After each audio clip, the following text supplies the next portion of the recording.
Hey, this is Amy with Flower Moxie, and this is our 4th month of the Flower Moxie Challenge.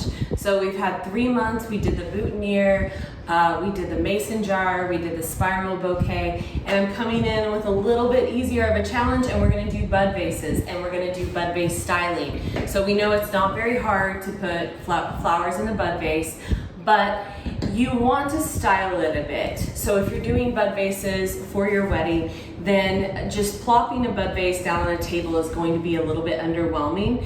But there's little things and little tricks that you can do to style it out a little bit more, and that's what I'm going to show you, and that's what the challenge is. So you can use bud vases, you can use booze bottles, wine bottles, beer bottles, I don't care. Just have a small vessel, something with like a smaller top around the size of a bud vase, and then you can style it any way you want. Okay, so I've gone ahead and I've created 4 bud vases at this point. You don't need to see me make all 4 of them, it's really easy. Basically, I do like a sprig of greenery. I come in, let's go ahead and do this rose. I come in with kind of a larger flower if it fits. And then I like to have little dancers. So I always like to have variation with my bud vases. And for this competition, you at least need to have 3 bud vases or booze bottles or whatever you want to use, because odd numbers look better than even. So I have 5, and you don't have to have 5, but you do have to have 3. And so I've created some elevation. Let's see if I have any more. Yeah, I've got this nice Lysianthus that I'm gonna throw in here. Very pretty. Okay. And because I can, and I've got a ranunculus. So as far as the flowers, you can totally use grocery store flowers. You can forage, you can use dry, you can use fake. I don't care, I just wanna see you practice. Okay, I got my bud vases ready to go. Let me show you how I'm gonna style them. Okay, I'm just gonna style this out as if it were a rectangular table. I have a blushy table runner that I got for a few dollars off a tablecloth factory, and I usually personally like it messy. If you like it a little bit smoother, then that's fine.